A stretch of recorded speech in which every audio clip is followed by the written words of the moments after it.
हनुमान जी ने आदेश तो दिया, उसका पालन करना ही पड़ेगा। इतने दिनों की हनुमान भक्ति की परीक्षा है, इसमें वे असफल नहीं होंगे।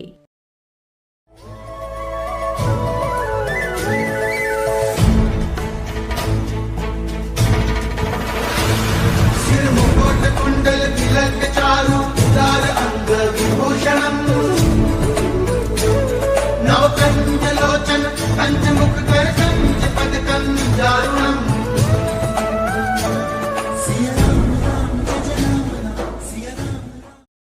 महाराज जी के आज के विशेषांक में रक्षा सूत्र परिवार के सभी सदस्यों का हार्दिक स्वागत है। तो यह बात गलत नहीं हो सकती है। उन्होंने अपने समूह के लोगों के साथ मिलकर हनुमान चालीसा का प्रतिदिन सुबह शाम का पर्याप्त समय दे एक दिन में ही 100 बार पाठ आरंभ कर दिया। सप्ताह लगते नहीं लगते इनकी जमानत हो गई। एक हत्या के अपराधी की जमानत होना कुछ कम विस्मयकारी नहीं था। डॉक्टर यदुवीर सिंह की हनुमान जी में आस्था और गहरी हो गई।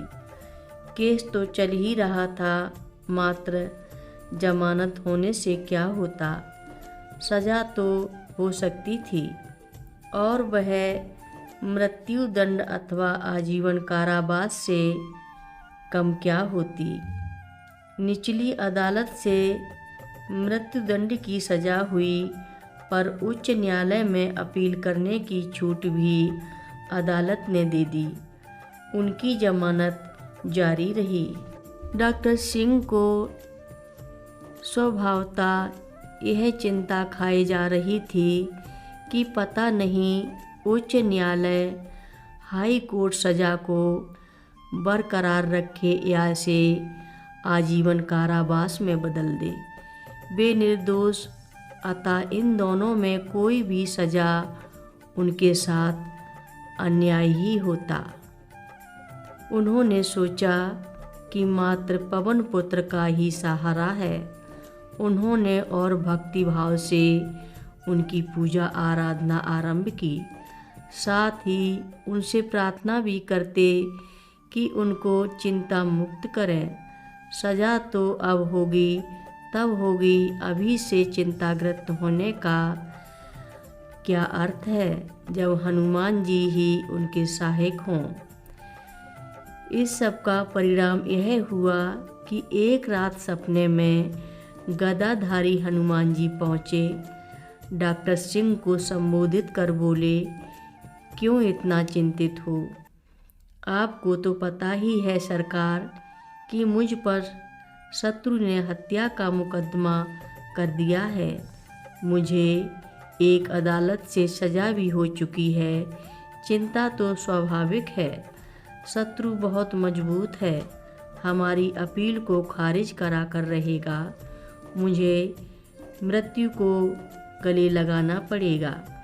क्या कहा तुम्हारा शत्रु बहुत बली है? हाँ सरकार, मुझसे भी बली।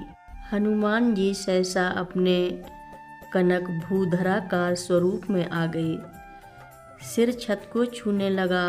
भुजाओं और जंघों की मांसपेशियां ऐंठने लगीं। पूंछ लंबी एवं टेढ़ी होकर मस्तक के पीछे तक जा पहुंची। यदुवीर सिंह ने भगवान हनुमान का यह रूप देखकर अपने को धन्य समझा। वह कह उठे, नहीं नहीं सरकार, आपसे अधिक बलवान क्या होगा, लेकिन धनी बहुत है, मुझसे भी धनी। हनुमान जी ने अपनी स्वर्ण गदा को कंधे से उतार कर दिखाते हुए कहा, नहीं नहीं सरकार, आपसे धनी क्या होगा। यदुवीर सिंह के मुख से निकला, फिर चिंता छोड़ो। चिंता तो जाती नहीं, बहुत प्रयास करने के बाद भी। क्या तुमको मुझ पर विश्वास नहीं है? आप ही के विश्वास का तो सहारा है। सच बोल रहे हो? हनुमान जी ने पूछा। हाँ सरकार, आपसे मिथ्या कथन कैसे करूँगा।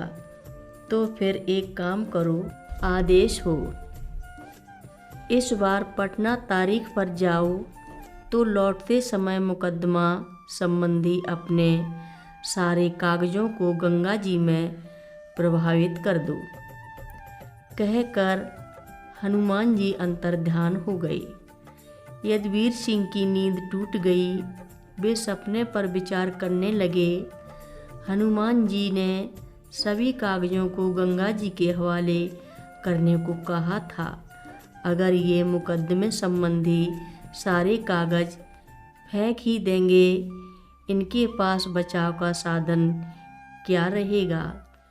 मन ही मन तय किया कि जो हो सपने में ही सही।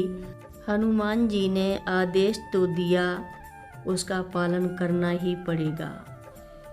इतने दिनों की हनुमान भक्ति की परीक्षा है, इसमें वे असफल नहीं होंगे। कथा लंबी है, आगे की कथा सभी भक्तों को अगले भाग में सुनाएंगे। महाराज जी की कथा सुनने के लिए सभी भक्तों का धन्यवाद। महाराज जी सभी भक्तों पर अपनी विशेष कृपा बनाए रखें। रक्षा सूत्र चैनल को सब्सक्राइब करें, शेयर करें और लाइक करें। घंटी बजाना ना भूलें। कमेंट बॉक्स में लिख भेजें, जय नीव करोरी बाबा जी महाराज। बोलो नीव करोरी बाबा जी महाराज की जय बोलो। बाल समय रवि भक्ष लियो, तब तीनहु लोक भयो अंधियारो। ताहि सो त्रास भयो जग को, यह संकट काहू सो जात न टारो। ते बन आनी करी बिनती, तब छाण दियो रवि कष्ट निवारो। को नहीं जानत है जग में कपि, संकट मोचन ना